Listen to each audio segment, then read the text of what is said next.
Y bien, vamos a dar bienvenida a esta clase de la materia Vías de Comunicación 1. En este caso en particular es la clase número 20. A ver, esperen que vamos a ver el color. Un segundito. Y vamos a continuar con lo que se refiere a ferrocarriles. Entonces, en la primera parte vamos a hablar de resistencias al movimiento que presenta un ferrocarril o una formación de locomotora más coches pasajeros o de vagones, y vamos a hablar un poco de lo que es el material rodante. Entonces, vamos a hablar de las resistencias y tengan en cuenta que en el andar, o mejor dicho, en el movimiento, cada vehículo que compone una formación ferroviaria, ya sea locomotora más vagones o coches de pasajeros, van a producir resistencias al movimiento, ¿sí? Y esas resistencias tienen que ser vencidas por el par motor o por el esfuerzo tractor que tenga, digamos, la locomotora. Entonces, en primera instancia vamos a Bueno, definir... pará. Uy, hay alguien que está... Silenciamos a todos. Bien, ¿se me escucha ahora? Sí se escucha. Ah, bueno. Entonces, le decía que lo que vamos a ver en esta primera parte de la clase es detallar cada una de las resistencias al movimiento o a la tracción, y vamos a ver un poco las fórmulas que en la mayoría de los casos son empíricas, que gobiernan cada una de ellas.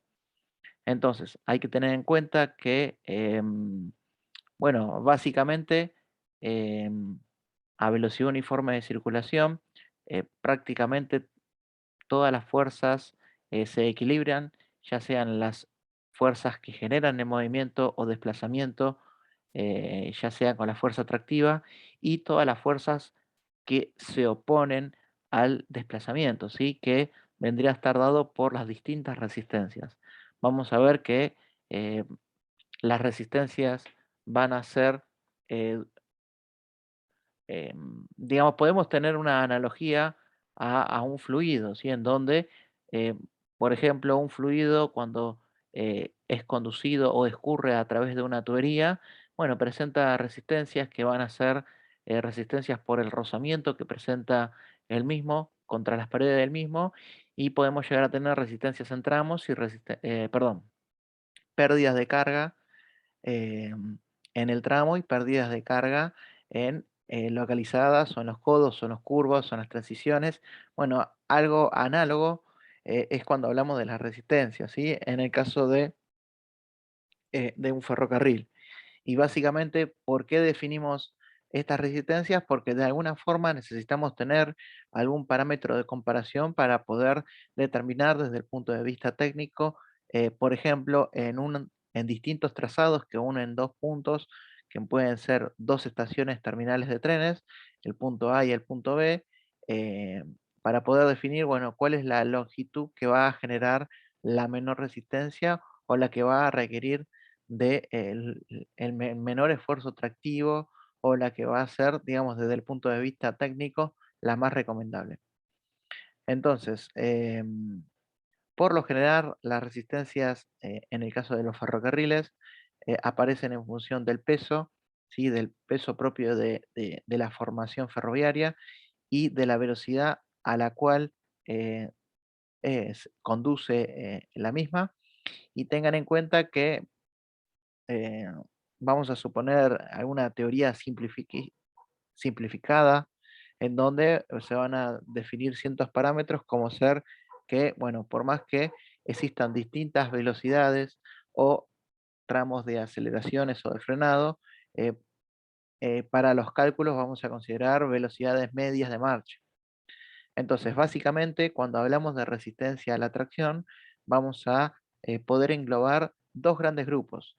Y estos dos grandes grupos corresponden a las resistencias al movimiento, ya sea internas o propias de los vehículos y la vía, y resistencias externas, ¿sí? Aquellas que van a depender de la característica geométrica de la traza de la vía, del tipo de perfil y de cuestiones vinculadas al medio en donde, eh, digamos, circula el ferrocarril.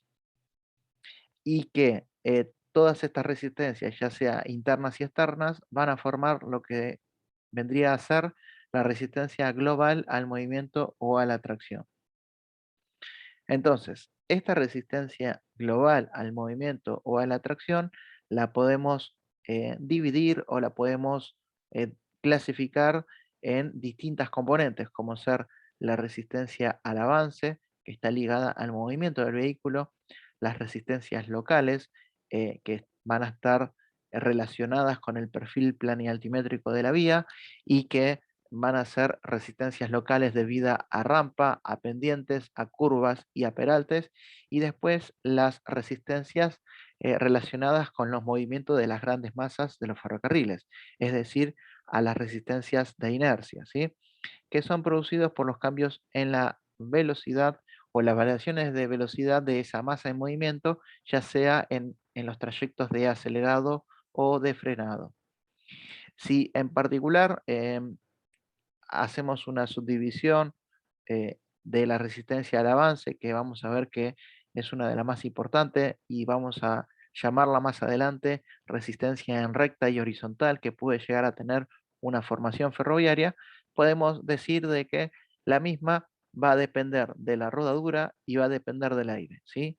Es decir, que por un lado va a depender de eh, las características mecánicas de la formación ferroviaria y va a estar dada por el rozamiento, ¿sí? O la fricción ejercida entre los distintos aparatos propios de, eh, digamos, el- la locomotora y los coches o los vagones, ¿sí? Ya sea fricción entre la rueda del riel, entre la llanta y demás cuestiones que van a generar una cierta resistencia o una cierta pérdida de, del esfuerzo tractivo que puede tener un ferrocarril y de la potencia que puede llegar a tener el mismo. Por otro lado, hay que tener en cuenta que el aire sí va a generar rozamiento y básicamente, si uno tiene una locomotora y los vagones o la formación de vagones en la parte posterior, podemos decir de que el elemento o el vehículo que mayores resistencia al aire va a tener va a ser la locomotora o va a ser el coche que esté primero en la formación ferroviaria, y esto va a dar dado porque va a tener una mayor área expuesta a la acción de los vientos, ¿sí? Entonces, ahora vamos a hablar algunos detalles de cada una de ellas. Entonces, básicamente, cuando nosotros volvemos para atrás, hablamos de resistencia a la rodadura, podemos, en este esquema simplificado que está a la izquierda y a la derecha, podemos decir de que todo el peso de toda la formación eh, ferroviaria, ¿sí? De el material rodante, como se lo suele denominar en la jerga ferroviaria, va a estar apoyado o va a transmitir sus cargas a través de los bogies. Y estos bogies van a tener distintos ejes, que estos ejes van a estar acoplados a lo que vendría a ser la rueda, ¿sí? La rueda metálica, que está compuesta por una llanta y una pestaña, que de alguna manera generan una cierta fricción, ¿sí? Que debiera de tener, porque si no existiera esta fricción en este punto donde estoy marcando, entre la cabeza del riel o el hongo y la llanta digamos, de, del vehículo del ferrocarril, si acá la adherencia sería igual a cero, ¿qué es lo que pasaría? Digamos, rodaría, digamos, todo este conjunto eje llantas y se deslizaría sin producirse movimiento. Entonces es necesario que, por más que sean superficies metálicas sumamente finas, sumamente lisas, perdón, hay una cierta adherencia que van a generar tensiones que van a permitir el paso o el movimiento de las ruedas. o el movimiento de las formaciones ferroviarias.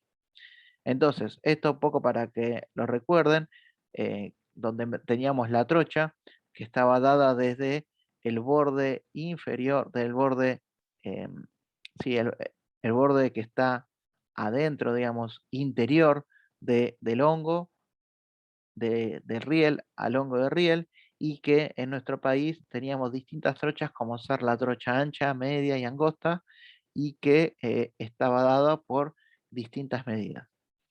Entonces, acá podemos ver de que, bueno, este es un esquema simplificado de lo que vendría a ser un riel.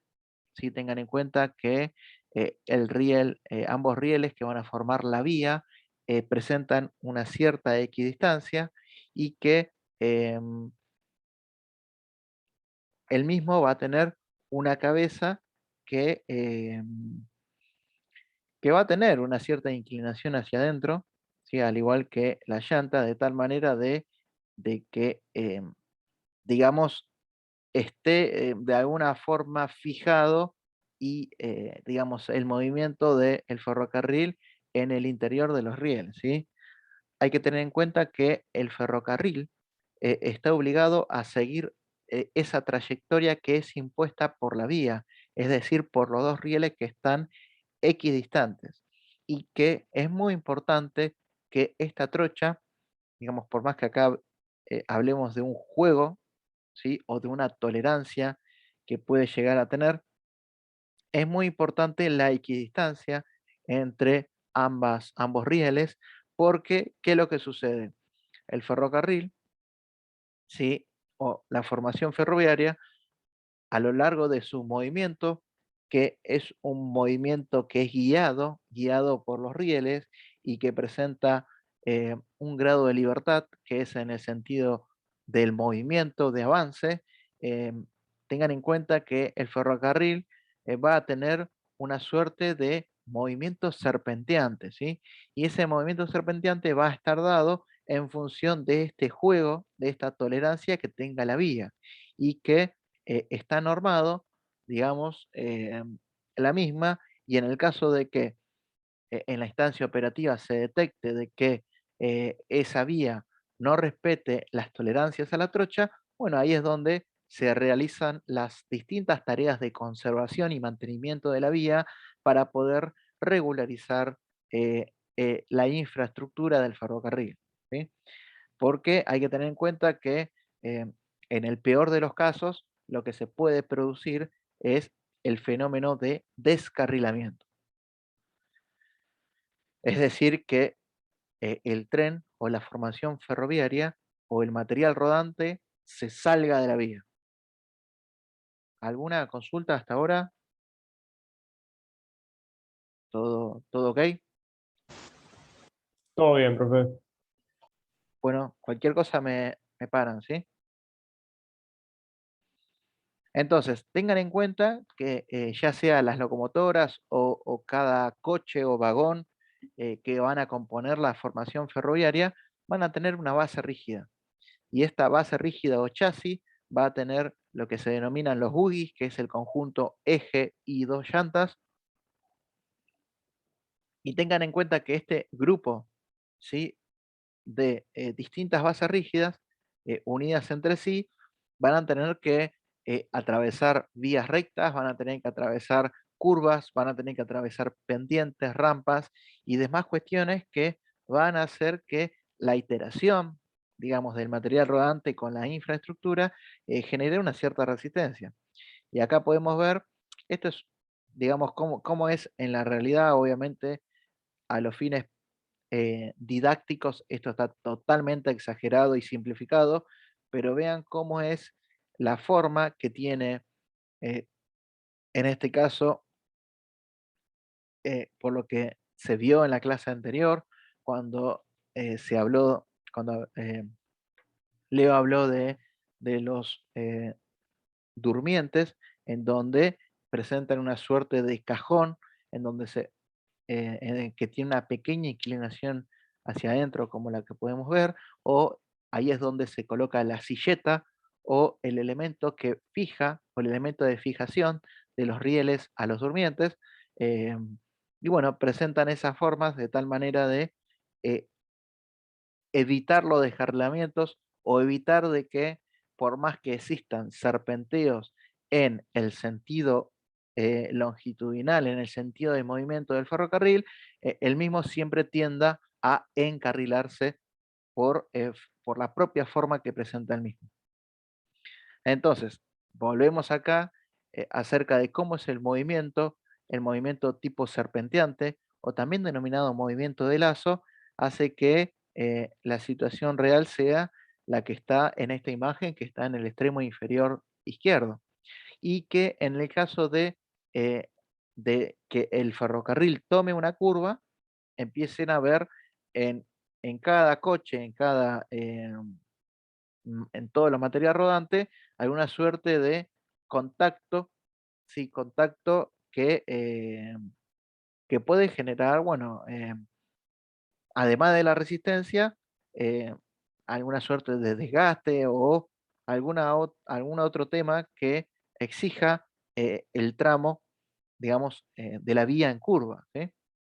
Y esto va a estar dado porque tengan en cuenta que una formación ferroviaria es el conjunto de locomotora más coches o vagones que están unidos entre sí y que están todos conducidos por un elemento tractor, digamos que, o un elemento tractivo o un vehículo tractivo que es la locomotora o el coche eléctrico en el caso de ferrocarriles eléctricos.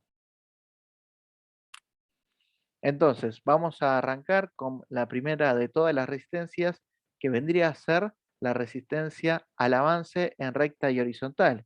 Y volviendo nuevamente con la analogía con un fluido que escurre a través de una cañería o un canal, esta vendría a ser como si fuese la pérdida de carga generalizada que produce un fluido o la pérdida de carga a lo largo de toda la longitud del fluido, producto de que existe un rozamiento con el contorno de la tubería o canal en donde es escurrido el fluido. En este caso en particular, y yendo a lo que implica nuestra materia, en particular al tema de ferrocarril, podemos decir que a lo largo de la vía, ¿sí? Eh, el ferrocarril, mientras va circulando, va a tener una suerte de resistencia que al avance, ¿sí?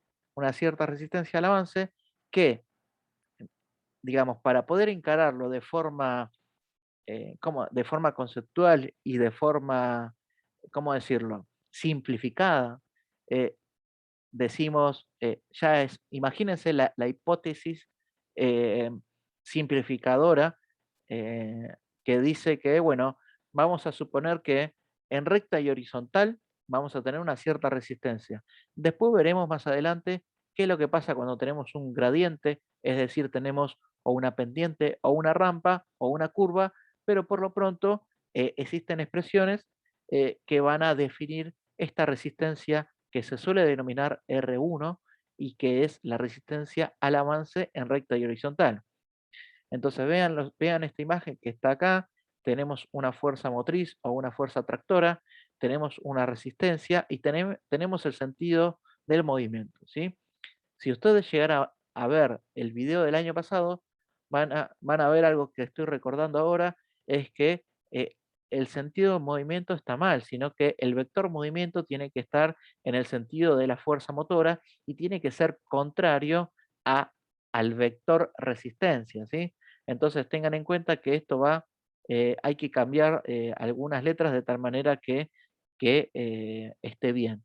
Entonces, tengan en cuenta que al movimiento tenemos eh, digamos, una fuerza generadora de ese movimiento y vamos a tener una fuerza que va a generar igual, va a ser opuesta, contraria, que va a ser el de la resistencia.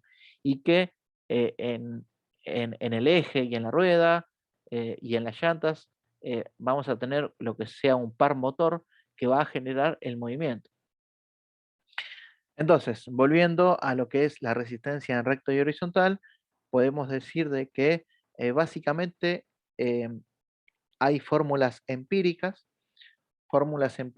que están dadas por numerosas experiencias o ensayos de,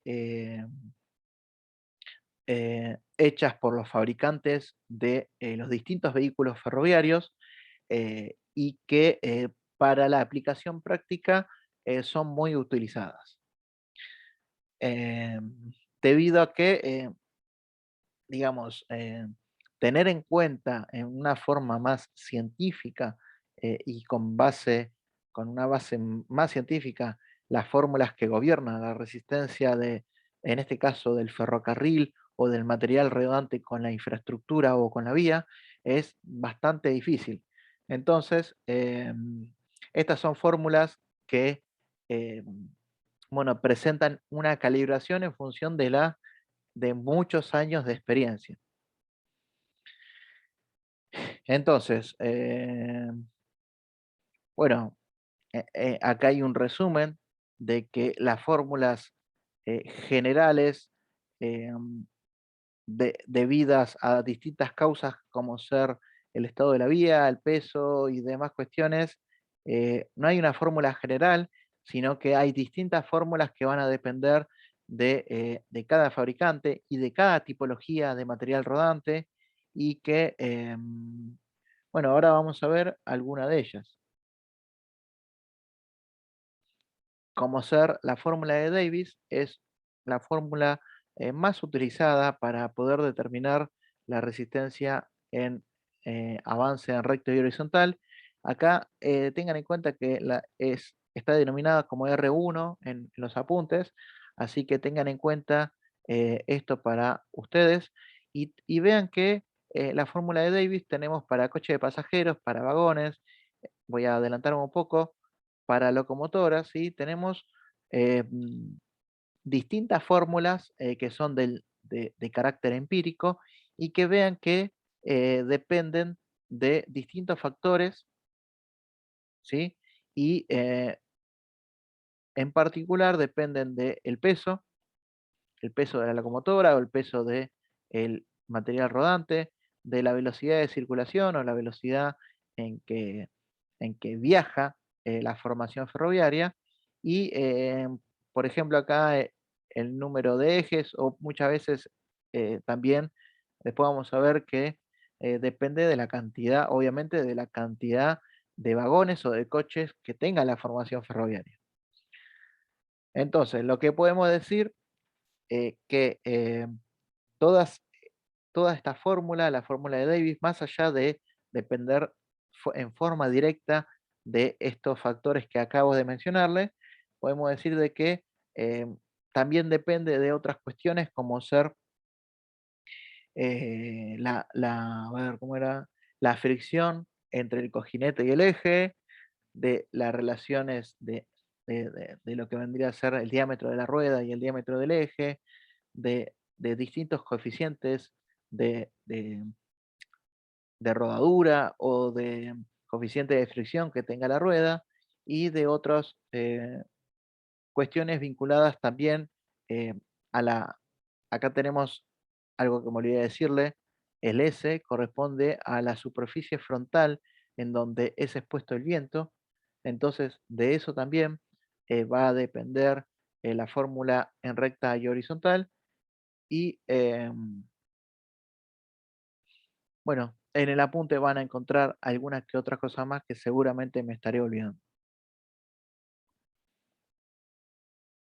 Bien, acá continuamos con la fórmula de Davis. En este caso tenemos para locomotoras eléctricas y diésel eléctricas, para coches motores aislados y demás. Cuestiones que, bueno, ustedes ahora cuando veamos material rodante en la segunda parte de la clase, vamos a identificar unos de otros.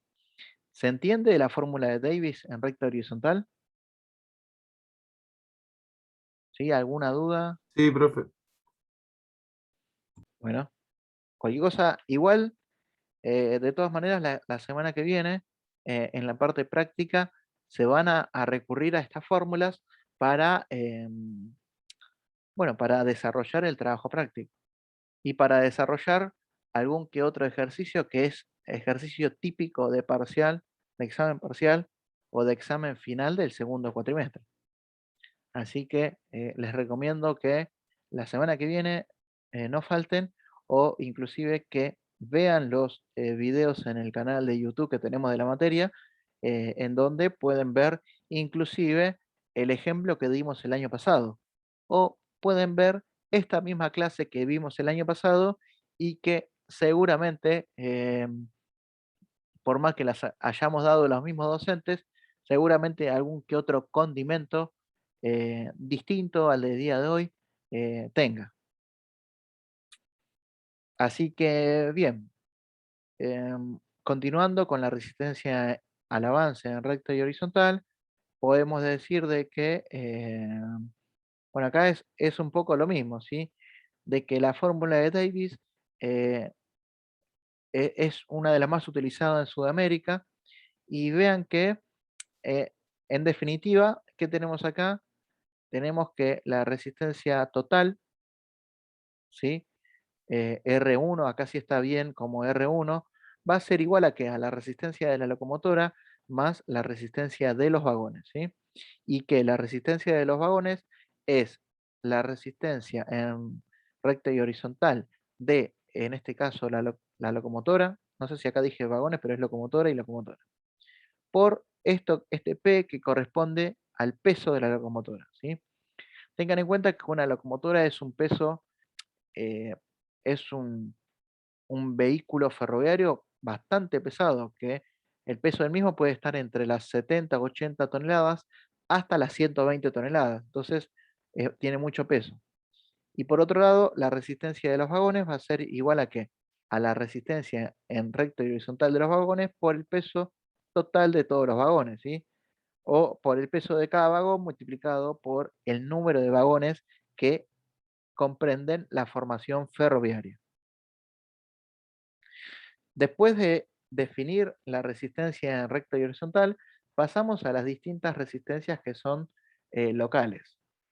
Y tengan en cuenta que las resistencias locales son aquellas debido a los gradientes, aquellas debidas a las curvas y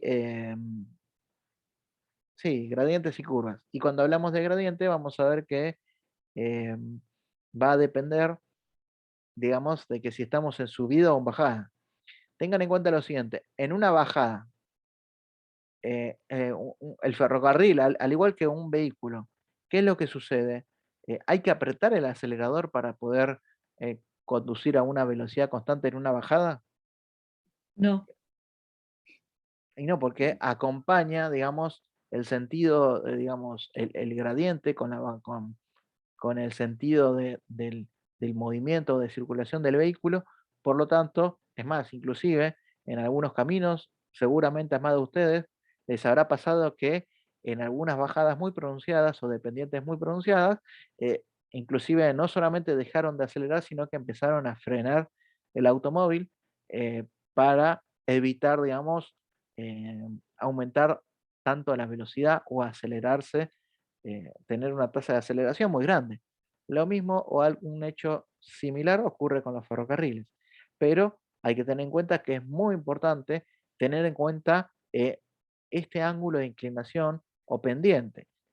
Y por otro lado, tengan en cuenta que una cosa es hablar de pendientes en caminos, pendientes longitudinales, y otra cosa es hablar de pendientes longitudinales en ferrocarriles, ¿sí? Donde, como vieron la clase pasada, las pendientes son muy menores, mucho menores. Y en vez de hablar en tantos por ciento, se hablan en tantos por mil.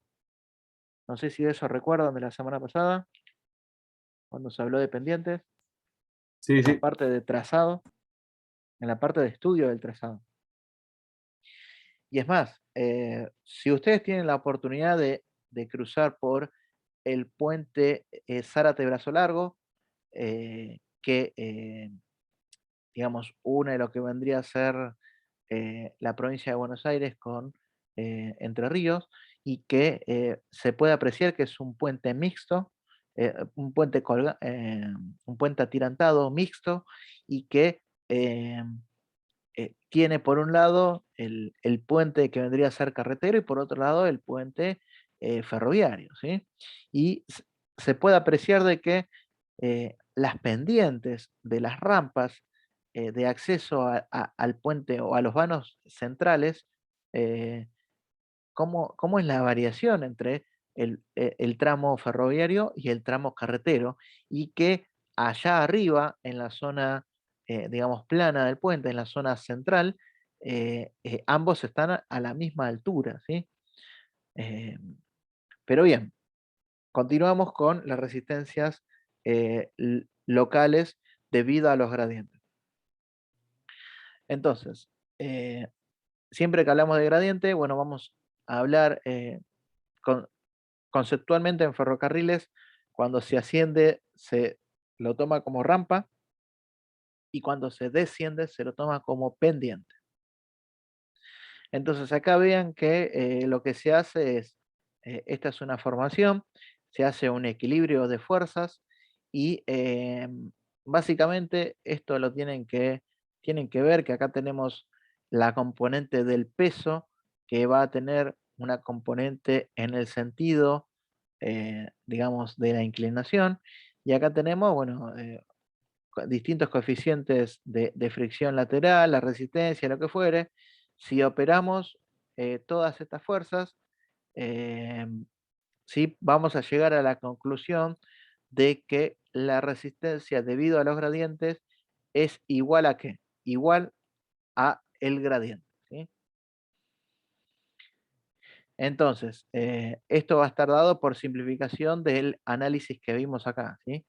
Y que en el apunte teórico que acompaña a esta presentación está el desarrollo matemático que, a ver, por el corto tiempo que tenemos de este tema en esta materia, no lo vamos a realizar, pero sepan que esto hay un desarrollo matemático en donde inclusive tengan en cuenta que, bueno, para pequeños ángulos, eh, la, el seno de alfa es similar a la tangente de alfa, y eso es igual a alfa, y así sucesivamente hasta llegar a este resultado, en donde vemos que, digamos, las pendientes en ferrocarriles se expresan en tantos por mil, ¿sí? No en tantos por ciento, sino en tantos por mil.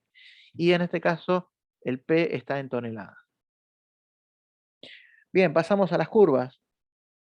Entonces, tengan en cuenta que acá lo que tenemos es el buggy, ¿sí? La base rígida en donde tiene el buggy. Entonces, el buggy consta de pares montados, que son las llantas, que se apoyan en la vía, en un mismo corte transversal, y que van unidos mediante un eje. Entonces, esta caja, ¿sí?, rígida se denomina buggy, o también se denomina chasis, y que ahora vamos a ver una foto de cómo es un buggy, y esto lo que hace es que de alguna forma, ¿sí?, presenta distintos espirales o resortes o amortiguadores, de tal manera de que los movimientos, digamos, producto del deslizamiento o producto de, digamos, la circulación de, digamos, todo este aparataje mecánico, no afecte el coche y los pasajeros. Entonces, de tal manera de no afectar el confort de los pasajeros, el buggy, por más que sea una caja maciza, presenta alguna suerte de amortiguadores. Entonces, vean lo siguiente. En el caso de las curvas, eh, básicamente acá tenemos un vehículo ferroviario, y acá tenemos en este buggy, este vehículo ferroviario está compuesto de dos buggies, en donde tenemos la separación de las llantas entre sí dentro del mismo buggy, y por otro lado tenemos la separación de estos dos buggies de acá, ¿sí? Entonces, la resistencia en curva va a depender un poco de todo esto. Y a su vez, ¿de qué va a depender? Va a depender del ancho de la trocha, ¿sí? Debido a que, a ver, sí, eh, a ver, me faltaría una fotito más, acá está.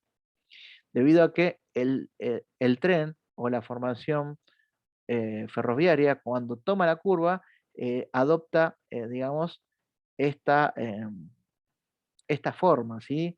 Esta forma de desplazarse. Entonces, básicamente vamos a llegar a las siguientes conclusiones, y es que la resistencia que es generada en la curva eh, tiene tres causas principales y están enumeradas acá. Es decir, por un lado tenemos lo que vendría a ser la solidaridad de las llantas y los ejes del obubi que producen deslizamientos longitudinales. Después el paralelismo de los ejes en un bastidor rígido que también va a generar deslizamientos transversales. Y después también lo vinculado a fuerzas centrífugas debido a que tenemos un cuerpo en movimiento en una curva. Entonces, tenemos deslizamientos longitudinales, transversales y debidos a las fuerzas centrífugas que se van a reducir en las siguientes fórmulas, ¿sí? Que en este caso tenemos la fórmula de Stobitz, que es una forma muy simplificada, que van a ver que la resistencia en curva de una formación ferroviaria va a depender de qué? Va a depender de un factor que en este caso vale 500, del ancho de la trocha y de radio de la curva. ¿Sí? Entonces, vean que todo esto que está acá lo simplificamos en esta fórmula que está acá y esta es la fórmula que vamos a utilizar en las prácticas eh, y bueno, tienen que tener en cuenta esta fórmula simplificada que también es del carácter empírico. Bueno, hay que tener en cuenta que el ferrocarril no siempre va a estar a velocidad constante, sino que en el inicio y el fin de su recorrido va a presentar alguna suerte de aceleraciones o desaceleraciones o de frenado, es decir,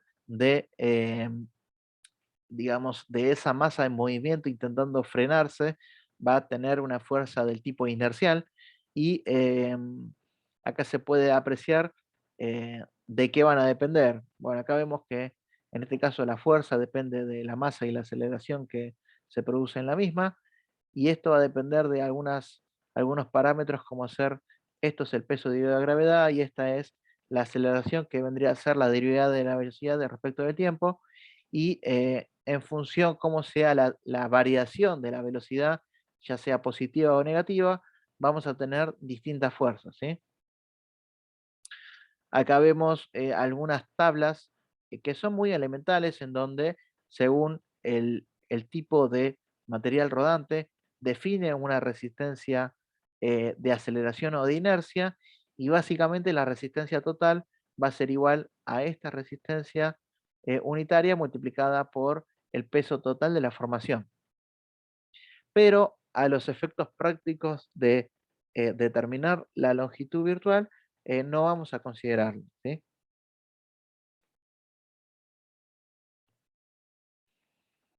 Bien, hasta ahora, ¿cómo venimos con el tema?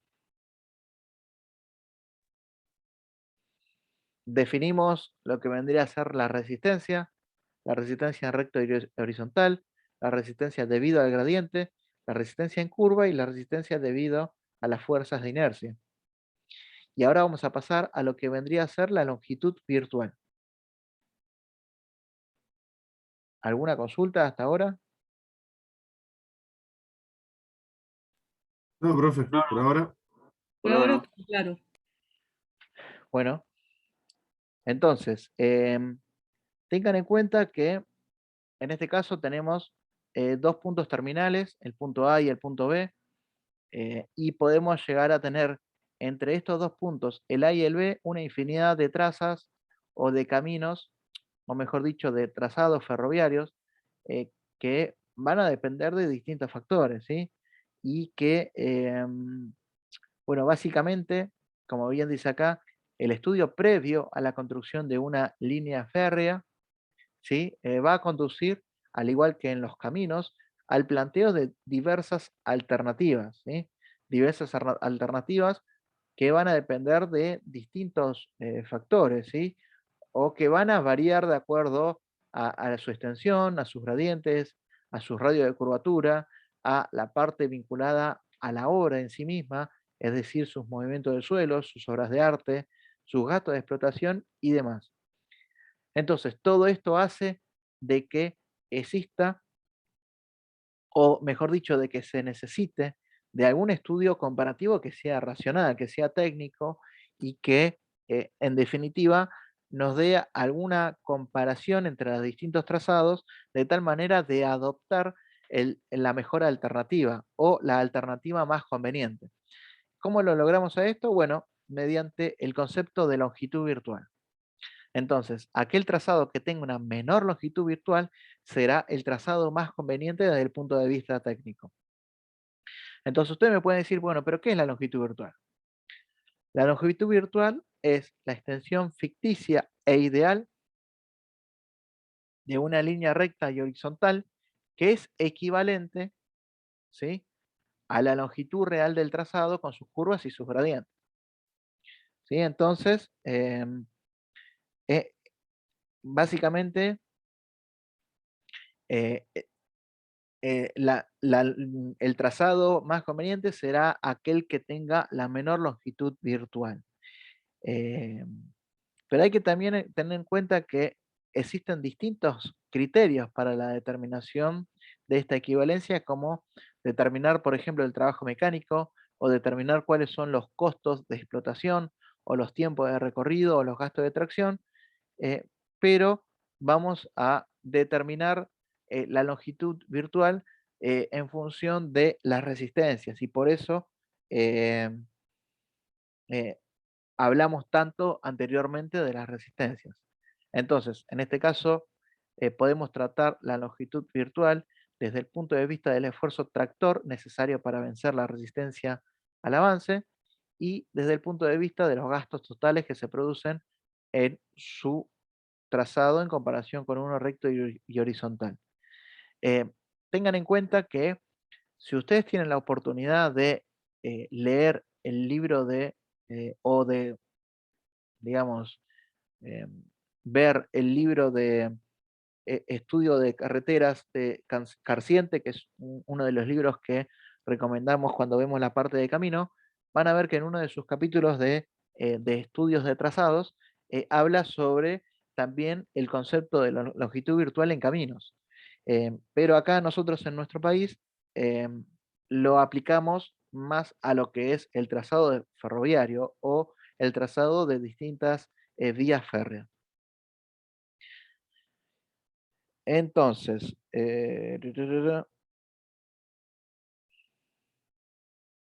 entonces de todos los criterios que habíamos visto hasta ahora, el más indicado para el estudio comparativo es el del estudio del trabajo mecánico de las resistencias. Entonces, sí, acá lo que el estudio, entonces, siendo el trabajo mecánico de las resistencias, la longitud virtual sería aquella en recta y horizontal sobre la cual el trabajo mecánico a iguales condiciones de motor y velocidad es igual al trabajo de las resistencias a desarrollarse sobre el trazado real. Sí, a ver, básicamente lo que podemos decir es que la longitud virtual, ¿sí?, con la resistencia en recta y horizontal de, eh, de una traza de ferrocarril es igual a ¿qué? A la longitud real por sus correspondientes resistencias, ¿sí?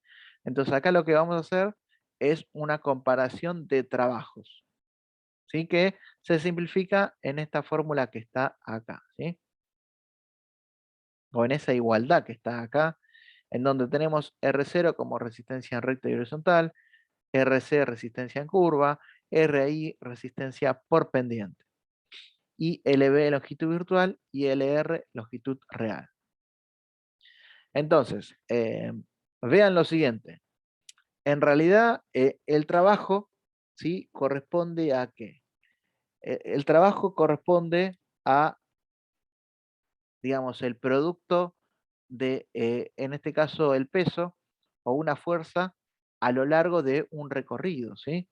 Entonces vean que nosotros para poder definir el trabajo, vamos a definir el peso G, que vendría a ser el peso de todo el material rodante o la formación ferroviaria. Acá tenemos todas las resistencias, 1, 2 y 3, en recta y horizontal, en curva y debido a gradiente. Y por otro lado tenemos el trabajo dado por eh, la longitud virtual, ¿sí? Entonces, a igualar ambos trabajos, ¿qué es lo que podemos visualizar? Podemos decir que la componente del peso, o mejor dicho, la componente de la masa, eh, se anula porque ambos, en ambas igualdades, está de ambos lados de la igualdad. ¿Y qué nos está quedando? Nos está quedando, si despejamos la longitud virtual, vemos que la longitud virtual va a ser igual a qué? Va a ser igual a todo esto que está acá, que acá se puede apreciar como si fuese un alfa.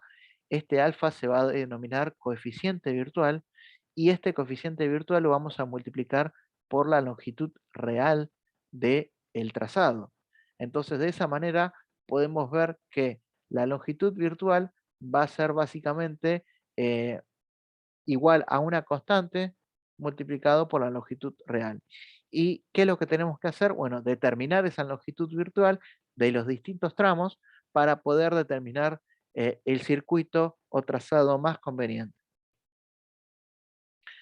Entonces, hay que tener en cuenta, volvamos para atrás, o mejor vamos para adelante. Hay que tener en cuenta lo siguiente, pluma. Si nosotros tenemos la estación terminal A acá y voy a hacer una altimetría y tenemos la estación terminal B acá, ¿sí? Hay que estudiar qué es lo que sucede a la ida y qué es lo que sucede a la vuelta. Y acá les pregunto a ustedes, ¿se va a requerir el mismo trabajo a la ida o a la vuelta si esto es una altimetría para una formación ferroviaria? ¿Qué opinan ustedes?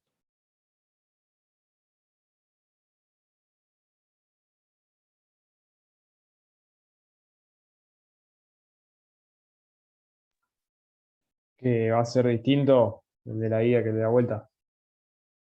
Sí, porque por lo que habíamos visto anteriormente, eh, en el caso de bajadas De bajada, claro, la pendiente. sí, Exactamente. exactamente, ahí tenemos que vencer la pendiente y todo lo demás. Bien, pero imagínense lo siguiente.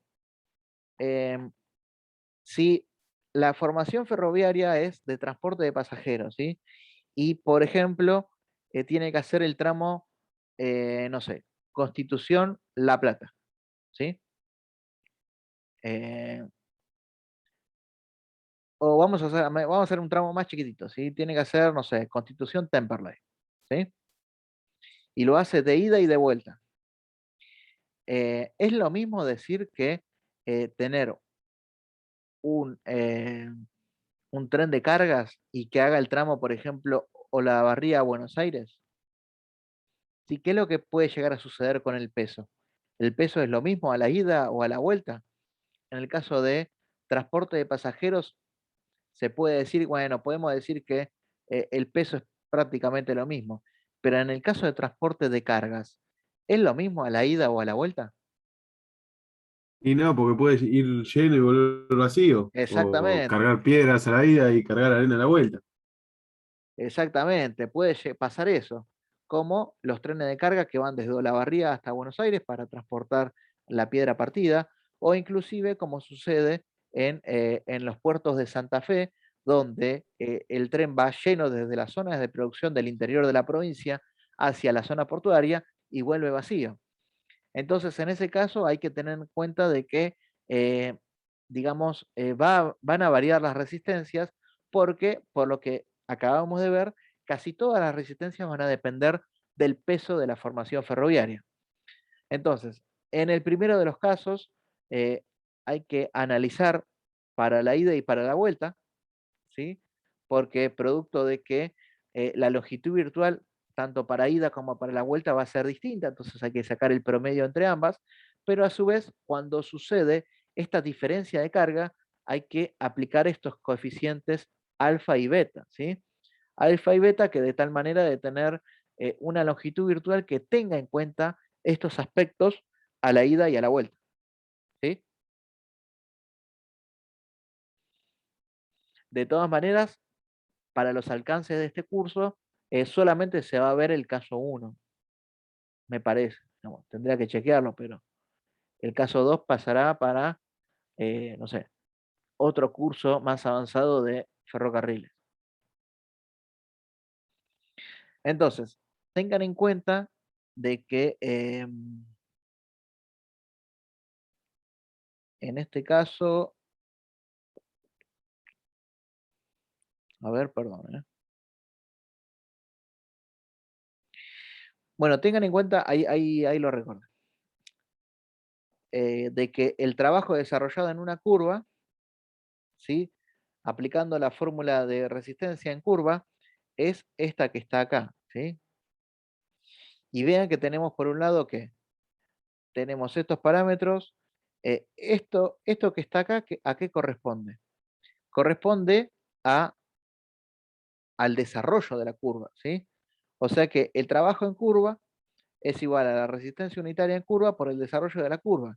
Y operando matemáticamente podemos de alguna forma llegar a esto que está acá, ¿sí? En donde se puede apreciar que el trabajo en una curva, en función del tipo de trocha, vamos a tener distintos coeficientes, ¿sí? Distintas formulaciones que ya están preestablecidas. Bien, pasamos a otro concepto que es bastante nuevo, que es el de rampa nociva y rampa inocua.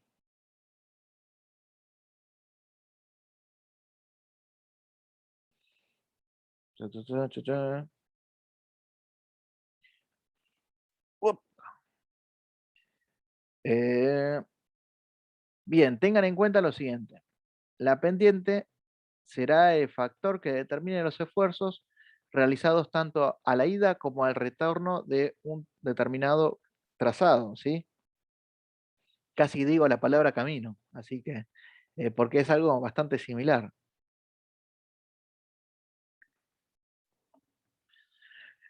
Entonces vean lo siguiente, cuando los gradientes, ya sean rampas o pendientes, sean menores o iguales que la resistencia R0 o en recta y horizontal, no dan lugares a esfuerzos de tracción mayores que en vía recta y horizontal. Por lo tanto, esos gradientes son denominados inocuos, ¿sí? Inocuos, que es este caso de acá. Entonces, en donde podemos decir que para, siendo esta el trabajo, ¿sí?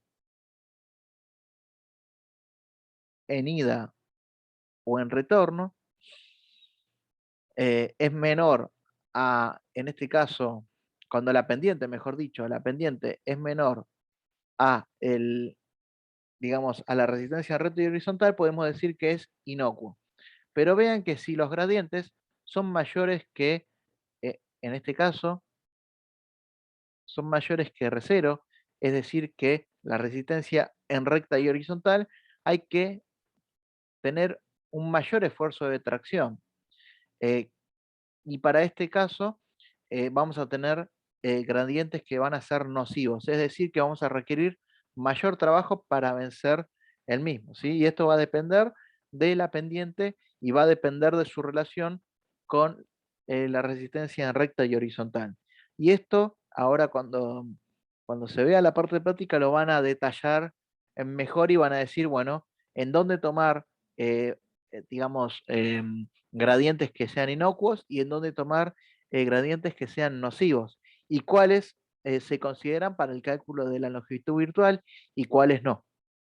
Entonces acá, en resumen, o lo vuelvo a repetir, cuando presentan este caso en donde la pendiente es menor que la resistencia recta y horizontal, estamos en presencia de un gradiente inocuo y en el otro caso estamos en cuanto la pendiente es mayor que la resistencia recta y horizontal, estamos en presencia de un gradiente nocivo, ¿sí?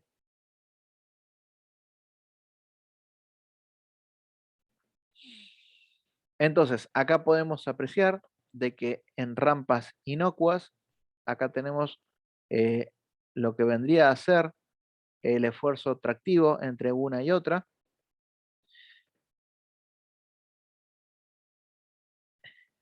Y en el caso de rampas nocivas, acá podemos ver cuánto vale el esfuerzo tractivo, ¿sí? Y acá podemos ver que al bajar, en este caso, se considera igual a cero.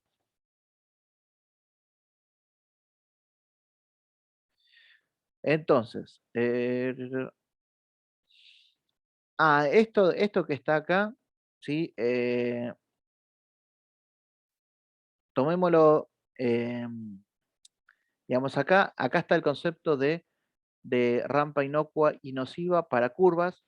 Y la verdad, esto lo tendría que haber sacado este año, porque el año pasado cuando se explicó este tema generó un poco de confusión porque en el trabajo práctico este concepto no se utiliza, porque también en una curva se puede determinar si la misma presenta una rampa, ¿sí? Un gradiente nocivo o inocuo.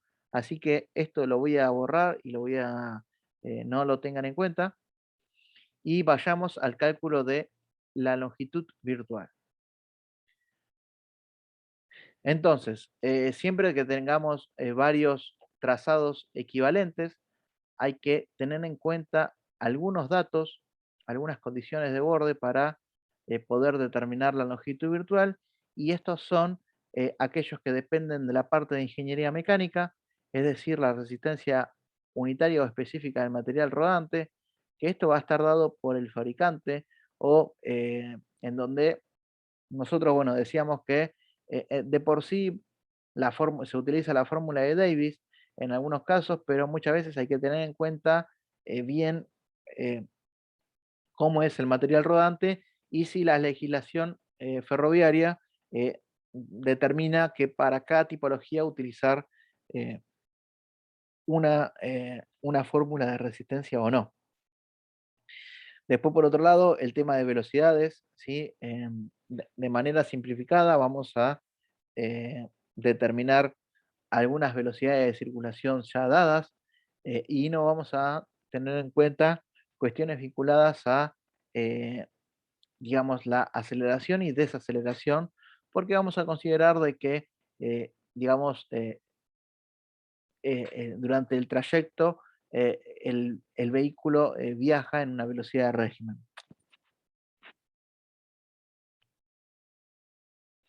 Después es muy importante tener en cuenta cuestiones vinculadas con la infraestructura, ya sea la trocha, las cotas y longitudes reales, los radios de curvatura, bueno, principios y fines de curva hay que tener en cuenta para poder determinar el desarrollo de las mismas y también cuál va a ser el desarrollo de los tramos rectos.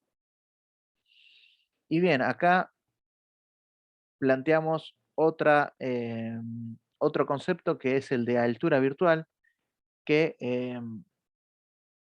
básicamente lo que se determina es una altura que, a ver, vamos a la fórmula.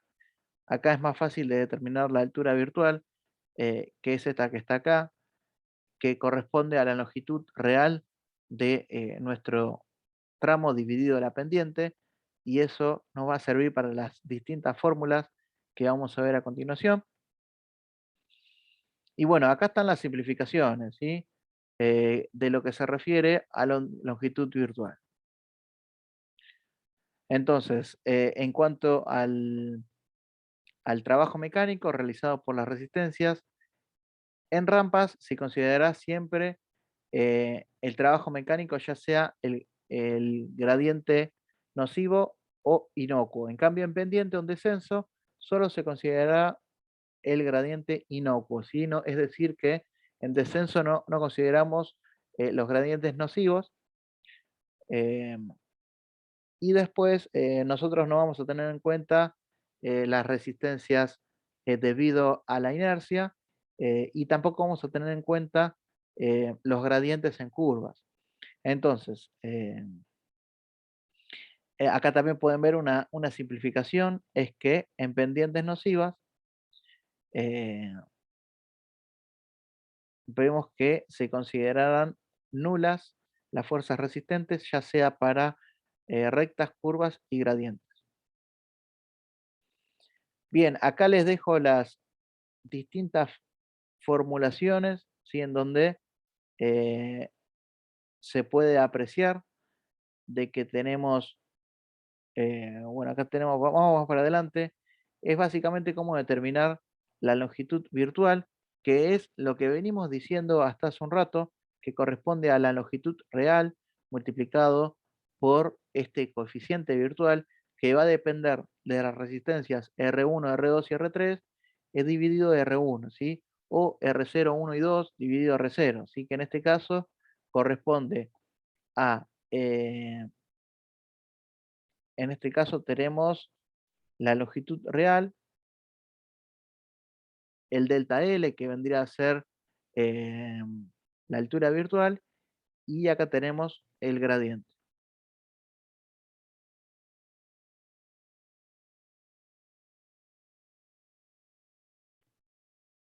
Bueno, vamos a dejar de compartir y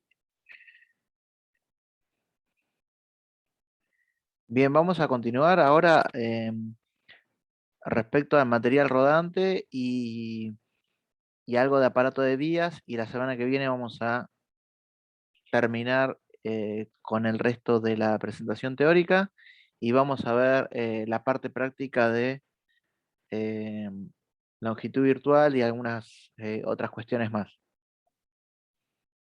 Entonces, tengan en cuenta que el material rodante, que vendría a ser la formación ferroviaria, o los vehículos que van a ser las locomotoras, o el material tractivo y el material remolcado, o los vagones o coches de pasajeros,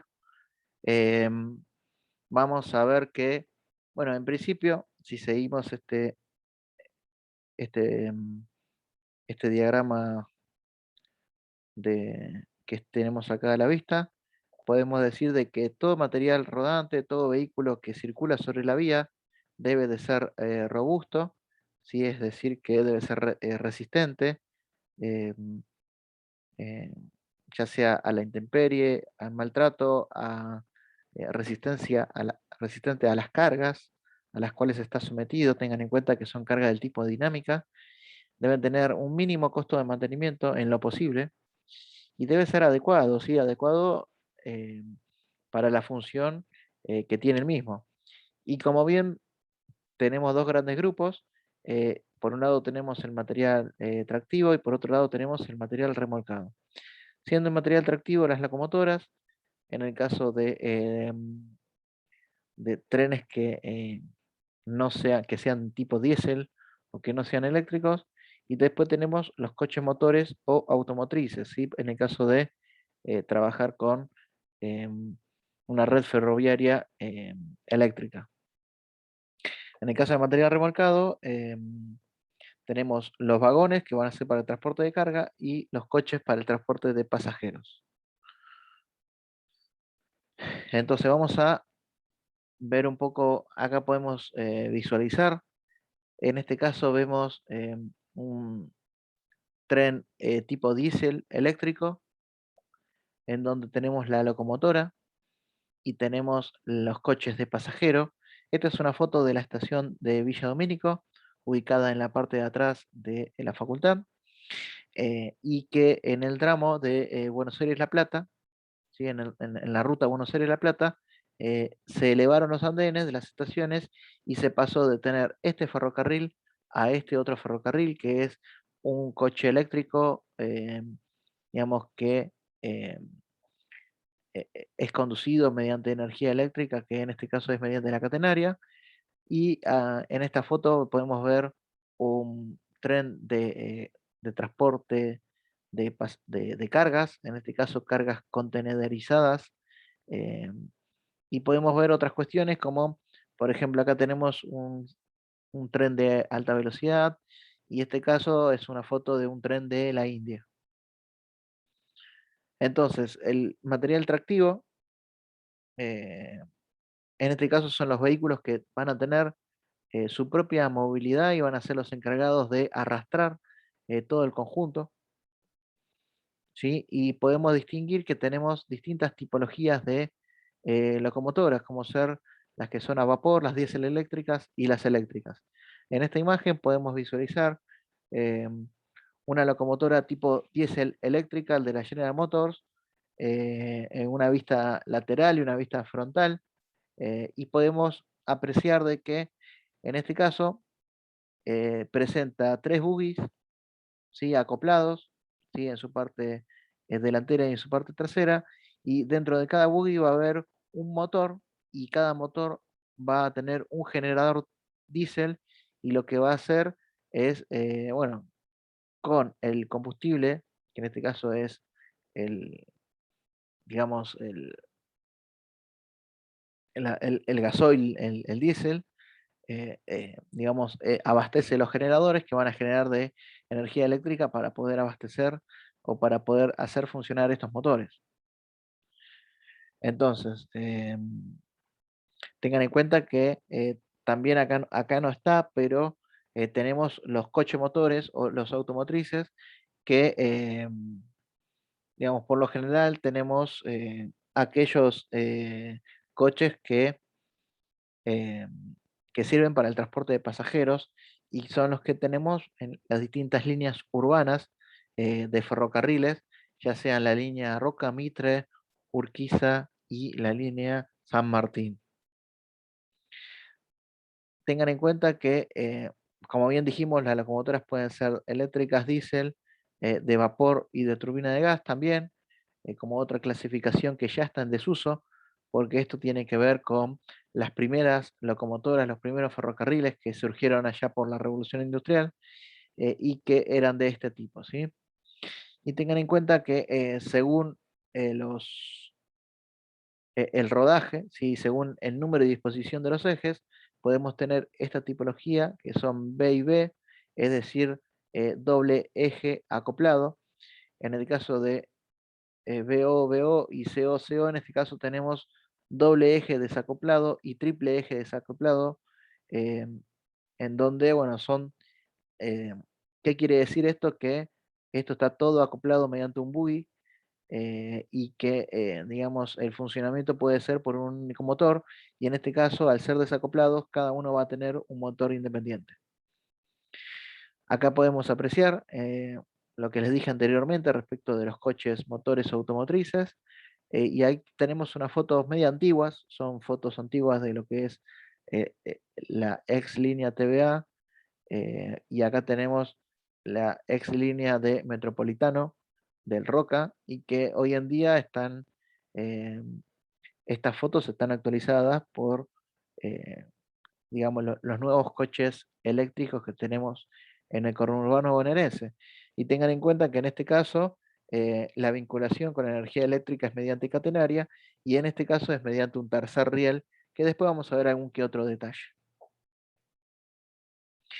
Respecto al material remolcado, sí podemos ver en este caso de que no cuentan con motores de tracción, por lo tanto tienen que ser empujados por una locomotora o un eh, coche automotriz. Y en este caso tenemos para el transporte de pasajeros, acá se puede ver lo que vendría a ser el coche Pullman de el antiguo tren que iba hacia de Buenos Aires a Mar del Plata, ¿sí? Era de este tipo, y hoy en día, bueno, son los coches más nuevos que pueden llegar a visualizar. Después, por otro lado, tenemos los vagones que son para el transporte de carga, y podemos apreciar, por ejemplo, uy, perdón, por ejemplo acá, el vagón de tipo tolva, que sirve para transportar graneles sólidos, como ser, por ejemplo, piedra partida, ¿sí? En donde tiene una descarga lateral, ¿sí? O con puertas laterales para su descarga. Después tenemos el vagón tipo cisterna o tipo tanque, que es para el transporte de graneles líquidos. Eh, Después podemos ver, en este caso, eh, vagones totalmente cerrados que pueden llegar a ser para transporte de cargas generales. Y por último, podemos visualizar acá estas plataformas, ya sea para automóviles o plataformas para, digamos, transportar contenedores, contenedores portuarios. Respecto a los elementos principales del material rodante, podemos citar a lo que vendría a ser la caja o el chasis, el buggy, los ejes y la rueda, ¿sí? Ahí vemos algunas características de cada uno de ellos. Vamos directamente a la foto. Eh, Ahí tenemos un poco las características del buggy, eh, que básicamente es lo que vimos en la foto que se las repito ahora, que acá tenemos un buggy que es el conjunto, en este caso, de dos ejes con doble llanta, y ahí podemos ver eh, cómo es la conformación del mismo, ¿sí?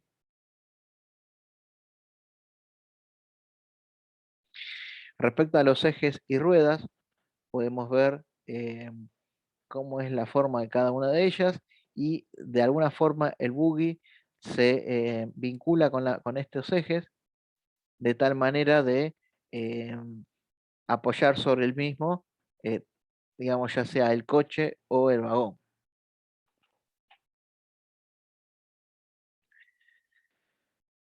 Entonces, tengan en cuenta que estas ruedas se construyen en acero forjado, que tienen que tener una gran resistencia a la abrasión, y básicamente recuerden que la superficie es del tipo cónica, ¿sí? Con pendiente hacia el interior. Bien. En los apuntes teóricos hay bastantes descripciones respecto de esto. Perdón, ¿eh?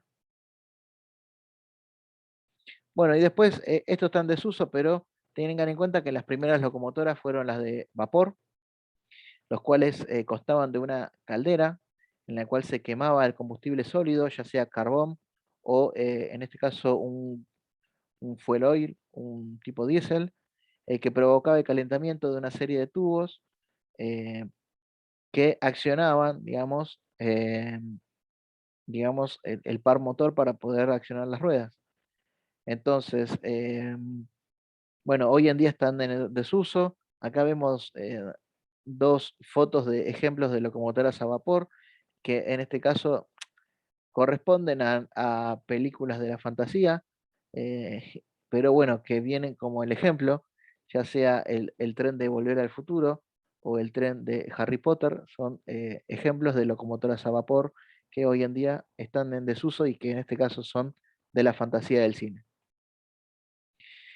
Las locomotoras de combustión interna, como la que podemos apreciar acá en un taller, en este caso podemos citar que en este caso está estacionado en un taller de reparación y mantenimiento, y que en el caso de la línea Roca está el taller de remedio de Escalara, que ahí es para eh, este tipo de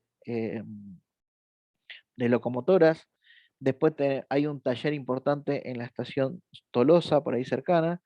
Después hay algún que otro, un taller nuevo que se construyó en Herli, en la altura de la intercepción de las vías que vienen de el ramal Gleu y del ramal La Plata. Y después otro que recuerdo yo existe en la línea Mitre, a la altura de la estación de Victoria, en el ramal que va al Tigre. También hay unos talleres muy importantes que son para mantenimiento de todos los coches y de todo el material rodante, digamos, que tiene que tener. Y básicamente algo que inclusive dentro de la especialidad de la ingeniería ferroviaria, se puede decir que por un lado está todo lo concerniente a las obras civiles, que son, digamos, el tema de la vía y obra, y después por otro lado está lo que es el material rodante, es decir, locomotoras y vagones y coches, y por último está todo lo vinculado a lo que es las comunicaciones y los sistemas, ¿sí? La parte de señalamiento ferroviario, que inclusive en la operadora de ferrocarriles, SOPSE, presenta tres gerencias que son la de vía y obra, la de material rodante y la de comunicaciones. Bien, respecto a las locomotoras de combustión interna, podemos tener, según el ciclo, ya sea Otto o ciclo diésel, que corresponde a esto vendría a ser como si fuese una máquina térmica o en función de las leyes de la termodinámica, en donde, bueno, ahí tenemos las diferencias y características de cada tipo de ciclo. Eh, Vuelvo a insistir de que esto es a título informativo y no es, eh, digamos, un tema de la materia, pero se lo dejo en el apunte como para que lo estudien y lo analicen. Y después las locomotoras eléctricas hay que tener en cuenta que eh, pueden tomar la energía ya sea por catenaria o por tercer riel. Voy a ver si hay una foto más adelante. Sí, y vuelvo acá. Y las mismas pueden ser de corriente continua o de corriente alterna. En el caso de corriente alterna puede ser tri y monofásica y que en donde varía el voltaje y la frecuencia. Entonces acá se puede ver la catenaria, ¿sí? Y acá se puede apreciar el tercer riel. Entonces, el elemento que sirve para poder vincular el coche con la catenaria se denomina pantógrafo. Y vendrían a ser esa suerte de fierros que están arriba del tren que se pueden divisar, que sirve para el contacto de las mismas. En cambio, el tercer riel también hay una suerte de pequeño pantógrafo ubicado en la cercanía de los bogies, que también sirve para que esté en contacto con lo mismo. Por lo general, eh, el tercer riel trabaja a corriente continua y la catenaria a corriente alterna. Por otro lado, hay que tener en cuenta que el gálibo, ¿sí? Para catenaria es mucho mayor que el gálibo para tercer riel, pero también podemos decir de que una de las desventajas o consecuencias que puede llegar a tener el tercer riel es que la vía tiene que estar totalmente restringida al paso de cualquier persona o cualquier animal o lo que fuere, porque cualquier contacto con este es de descarga directa, ¿sí? Es de, digamos, una corriente directa que puede llegar a generar, bueno, bueno, defunciones y bueno, no hay que tocar el tercer riel ni en la estancia de mantenimiento. En cambio, la catenaria, como está allá arriba, bueno, tiene menos peligrosidad. Pero, ¿qué es lo que sucede? El tema es que la catenaria necesita mayor gálibo, como recién les dije, y que cuando se hizo la electrificación del tramo eh, Constitución La Plata, bueno, hubieron algunos puentes carreteros asistentes que hicieron que haya que bajar bruscamente la catenaria. Y este es el caso, por ejemplo, en la estación de Quilmes. Si todos conocen, ahí cerquita de la estación, del lado sur, está lo que vendría a ser el puente carretero 14 de agosto, y el mismo ahí se puede apreciar de que los cables de la catenario bajaron para poder sortear el puente que quedó con poco galio. Y eso es algo que ustedes tienen que tenerlo en cuenta cuando, eh, por ejemplo, si les tocara participar en su ejercicio profesional en el proyecto de algún puente que atraviese una línea férrea, que deberían de tener los recaudos necesarios para evitar después de que no se pueda electrificar la línea, o en el caso de que se pase de un sistema a otro, ¿sí? Tiene que ser bastante flexible, ¿sí? En donde, digamos, no es el caso de acá, pero puede llegar a pasar de que quizás se trabaje con tercer riel y después se pase a catenaria o no. Bueno, eso es algo que debiera de estudiarse. O en el caso contrario, digamos, de catenaria pasar a tercer riel. Podría llegar a darse, pero también hay que preverlo en la instancia de proyecto. El tema de tracción, acá, bien un poco lo que les dije, eh, digamos, cada eje va a admitir un determinado peso, por lo general es de 20 toneladas, y la locomotora que presenta 100 toneladas va a necesitar mínimo de 5 ejes, y después conceptos de potencia y trabajo, lo vamos a ver la clase que viene. Por lo pronto, seguimos para adelante. ¿Alguna consulta? No, no, profe. Bueno, tengan en cuenta, ahora pasamos a otro tema que es el de aparatos de viga. Y vean que el trazado ferroviario no es siempre un trazado rectilíneo y único, sino que van a haber distintos dispositivos puntuales, ya sea, por ejemplo, cambios, enlaces, cruces, haces, apartados en las estaciones que van a hacer que existan los denominados ADB o aparatos de vía. Y en la imagen pueden ver eh, cómo son esos aparatos de vías y los mismos tienen que diseñarse de forma correcta y mantenerse, ¿sí? Debido a que son puntos o son zonas puntuales, mejor dicho, en donde hay mayor desgaste, mayor deterioro, perdón, y en donde hay que prestarle atención en la instancia de conservación y mantenimiento de la vía. Entonces,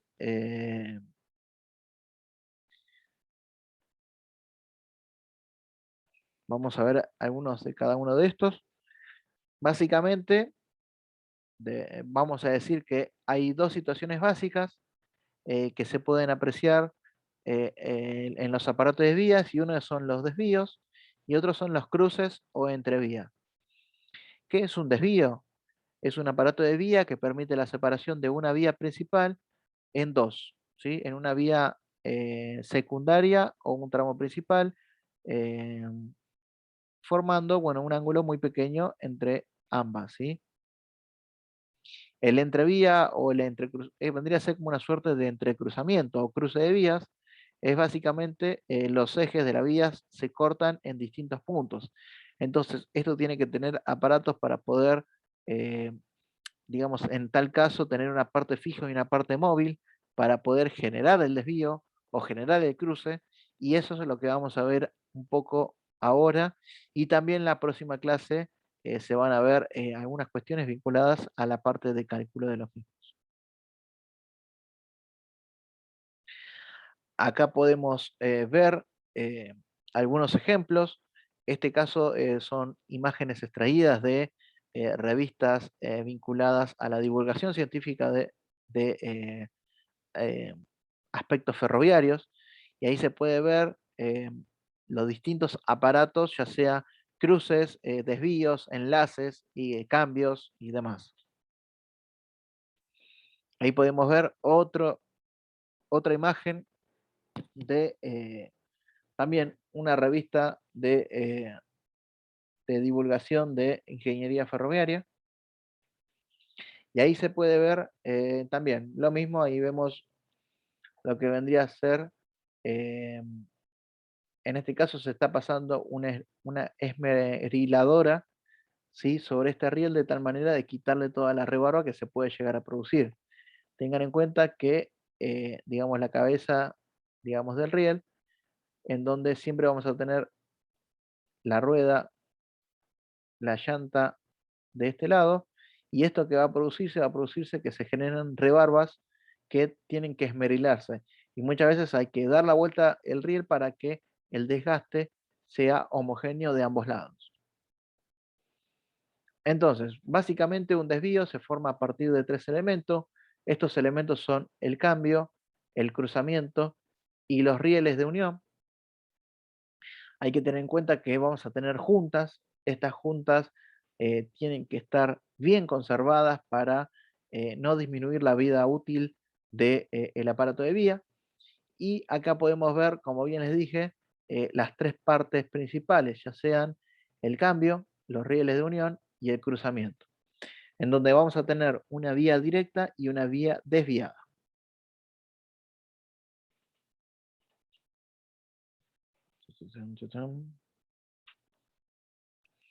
Entonces, ahí se pueden apreciar las distintas juntas, ya sea interiores y exteriores, y vean que todo esto que está acá va a formar parte de un solo cuerpo. ¿Sí? Todo esto que está acá, al igual que esto que está acá, esto, esto y esto. ¿Sí? Entonces, el aparato de vía va a tener estas partes que van a estar, digamos, unidas solidariamente, de tal manera de formar digamos, de tener la mínima expresión o la mínima cantidad de juntas posibles, que son algunos puntos que hay que tratar de evitar, pero bueno, en este caso son los que habitualmente hay en un desvío.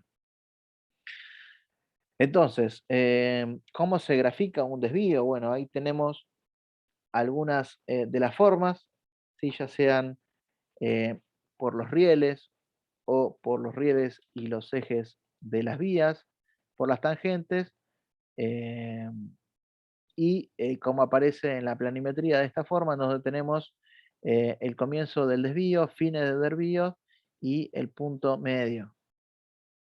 ¿Sí? El punto donde va a estar el corazón del desvío también, se lo suele decir.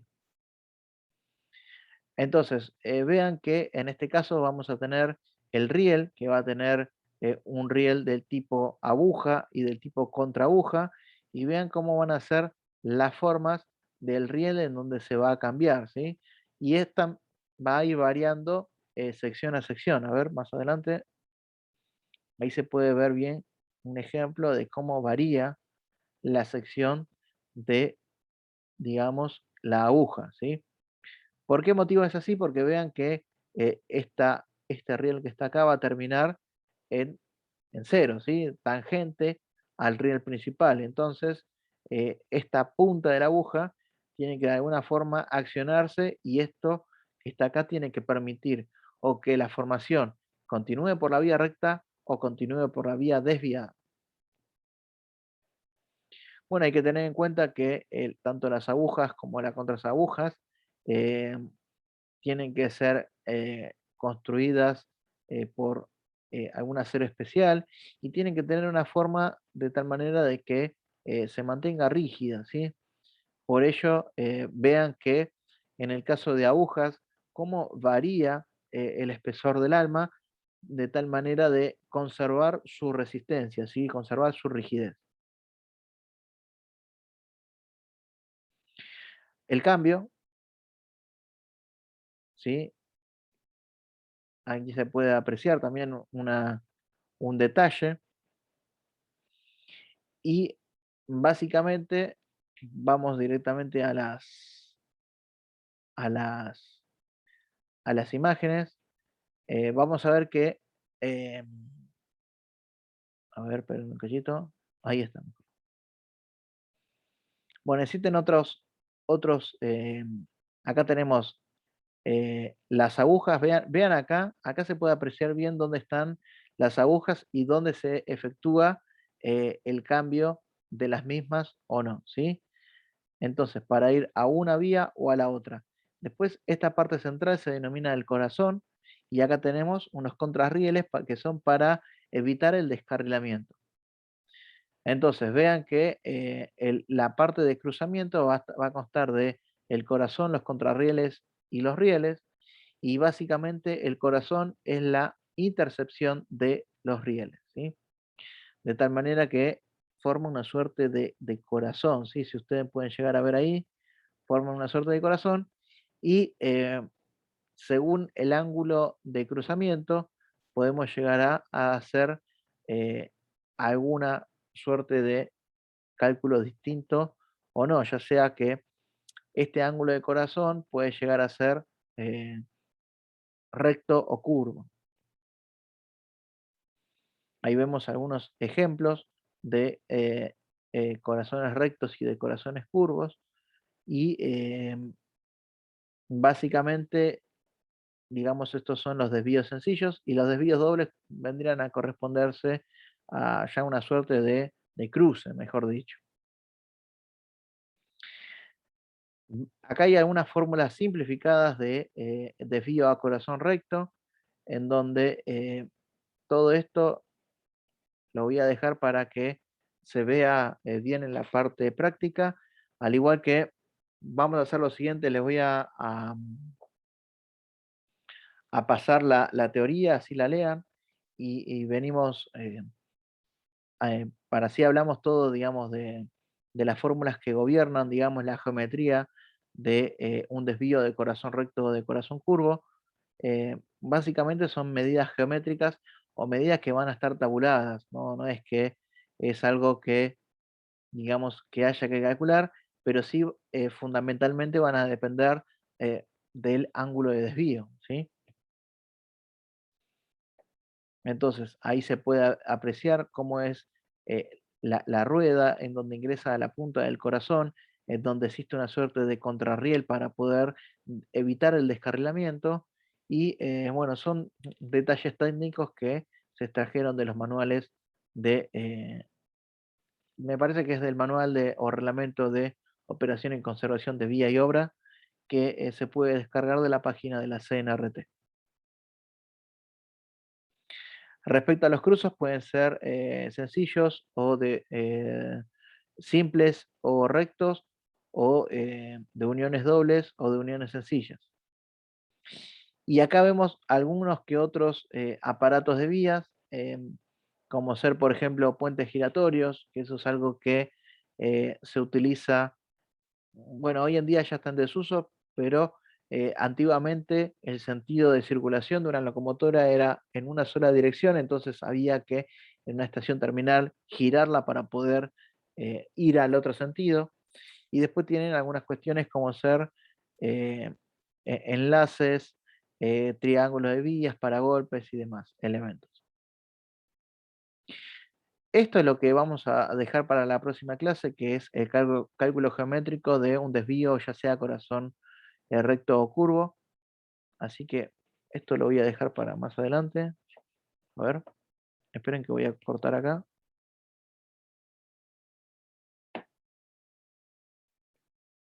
Más que nada porque esto lo quiero dejar para... Ahí está. La parte de desvío la vamos a ver la clase que viene. Vamos a hablar un poquito de estaciones ferroviarias. Y bueno, respecto de las estaciones, como bien su objetivo principal es de ser un punto de vinculación entre ¿qué? Entre la carga o los usuarios y el ferrocarril, ¿sí? Entonces tenemos o pasajeros o transportadores de cargas, ¿sí? Entonces, por ejemplo, una estación de cargas puede estar rodeadas de, por ejemplo, silos graneleros, en el caso de ser una estación de carga agropecuaria, entonces eh, tiene que tener las instalaciones necesarias para poder generar la transferencia de cargas. Entonces, respecto a las estaciones de pasajero, vean que tenemos distintas clasificaciones de acuerdo a su situación en la red, según su objeto y según su importancia. Y las mismas pueden ser cabeceras, intermedias, de empalme, de cruce y demás.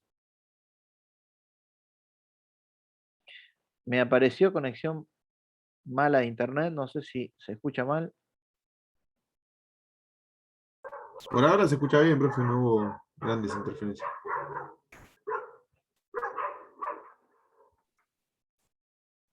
Ok, a ver.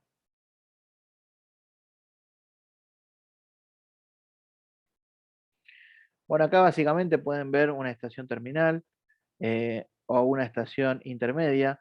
Vean que muchas veces en la zona de desvío o donde se cruzan dos vías también es conveniente colocar alguna suerte de estación, o en este caso, vean en una zona de entrecruzamiento también colocar una estación de transferencia, y esto está dado por su ubicación. Según su objeto, pueden ser de pasajeros, cargas y demás tipos, y según su importancia pueden ser de pequeña o gran magnitud. Entonces ahí se puede apreciar una estación ferroviaria, una terminal de pasajeros, en donde tenemos, bueno, esto es algo básico, en donde tenemos el edificio terminal, quizás la boletería, los locales sanitarios, algún que otro local de la administración de la propia estación, y después tenemos los andenes, que los andenes pueden ser elevados o no, y los lugares por donde pasan los trenes, en donde muchas veces el tren tiene que, ¿qué tiene que hacer? Tenemos la vía férrea, y bueno, hay que generar un desvío para poder hacer este haz de dos ramas para poder tener, digamos, la formación de uno y otro lado del andén. Bueno, respecto a la señalización, vamos a ver algo que es, digamos, muy básico, y que se refiere al conjunto de aparatos y signos claros y precisos que tienen el objeto de controlar, asegurar y proteger el movimiento de los trenes. Básicamente las señalizaciones pueden ser fijas, transitorias con brazos o con barreras, de colores, también con campana, digamos, ¿sí? La campana que suena cuando llega el tren en un cruce, y pueden ser también de silbato, eh, o no, digamos, como señales más elementales, ¿sí? Entonces, los colores van a indicar lo que se puede ver: rojo va a ser peligro, amarillo precaución, verde vía libre y blanco fin de la precaución. Vean que las señales de emergencia, como de peligro, pare, son señales muy similares a las señales viales. Después, cuestiones fijas pueden ser un mojón kilométrico, o puede ser algún indicador de alguna obra de arte o algún obstáculo que esté cercano. Eh, Tengan en cuenta que las señales tienen que ser para que el ferrocarril pueda conducirse, y también para, por ejemplo, los cruces con, no sé, caminos y demás. Tienen que haber señales cercanas a un desvío, y en muchos casos lo que sucede es que, eh, digamos, muchos de los vídeos no están automatizados. Entonces, em, por ejemplo, no sé cómo será ahora, pero hace unos años atrás, en el tren que iba a Mar del Plata, en un tramo en el medio del campo, el tren paraba, el maquinista bajaba, accionaba el desvío a través de una serie de llaves con combinaciones que solamente él sabía, y estaban también con candados para cuestiones de seguridad, y en función de eso maniobraba el desvío y continuaba por la vía desviada. Ahí podemos ver los discos giratorios, que son indicadores de cambio, ¿sí? O de desvío, de tal manera que muestra, por ejemplo, al conductor del tren si está habilitado para ir hacia la vía principal o hacia la vía desviada. Después tenemos, por ejemplo, el límite de maniobras, ¿sí? También son de esta tipología, son señales fijas que están al costado del tren, y si ustedes empiezan a visualizar, no sé si ustedes viajan en algún tren acá de pasajeros del Roca, van a empezar a ver que existen en las vías. Pasa que son muy chiquititas o uno no se da cuenta, pero están ahí para que el ferrocarril, inclusive el conductor, tenga algunas señales para poder, digamos, circular con precaución. Límites de estaciones, ¿sí? Acá también, cuando hay que tocar el silbato o una bocina o sirena, esto más que nada para llamar la atención del público o demás, ya sea para pasos a nivel, o sí, ya sea peatonales o, o vehiculares. Pero bueno, hay que tener en cuenta que con el correr del tiempo ya, eh, digamos, la tendencia es que haya pasos a distintos niveles por el ferrocarril, de tal manera de evitar accidentes, y también de tal manera de disminuir los tiempos de traslados y los tiempos de recorrido de los distintos tramos de ferrocarriles. Ya que, por ejemplo, cuando el ferrocarril atraviesa un paso al mismo nivel, tiene que reducir su velocidad de marcha, porque está en una zona que puede haber algún accidente, ¿sí? Entonces reduce su velocidad de circulación, porque pasa sobre un paso a nivel. Y ahí se puede apreciar que, más allá de las señales fijas que pueden llegar a ver, hay señales sonoras como la campana que está en la garita, digamos, del paso a nivel, y las barreras, ¿sí? Tableros de aproximación se pueden ver cuando se aproxima a un determinado lugar, o a un puente o a un túnel. Precauciones, también ahí vemos la forma que tienen la señalización de precaución. En el caso de barreras y semáforos, ¿sí? Son pequeñas barreras que están para que digamos, el conductor de tren avance o no. Por lo general están en los límites de las estaciones, en donde, bueno, se puede ver con luz roja es pare o peligro, y luz amarilla es precaución o circule a baja velocidad, y luz verde es vía libre o inicie su recorrido. Punto de libranza, esta es una señalización fija que se ubica en este punto, en un desvío. Vean que corresponde a, a- a la intersección de ambos gálibos. Vean que acá dice perfil mínimo de obra, pero en realidad es perfil mínimo de cada ferrocarril. Bueno, corresponde a este punto como el punto de libranza, ¿sí? Entonces, ahí es donde tienen que ver, ¿sí? En donde este ferrocarril, para poder venir por esta vía, obviamente este ferrocarril tiene que estar parado y no tiene que circular por las mismas vías, pero bueno, hay que tener en cuenta eso, que es una señal típica que se utiliza en los desvíos eh, de ferrocarril. Bueno, hay un montón de otras señales que no vienen al caso, como poste de kilometraje, tableros de estación, tableros de vía y demás. Y bueno, acá por el día de hoy cerramos con la teoría acá y continuamos ahora con las consultas que tengan y no sé, podemos aprovechar para quizás para el tema de trabajos prácticos si tienen consultas, y la semana que viene vamos a ver más en detalle ejercicios puntuales y prácticos de longitud virtual, de resistencias, de desvíos, ¿sí? Que son los temas que inclusive se ven en el trabajo práctico.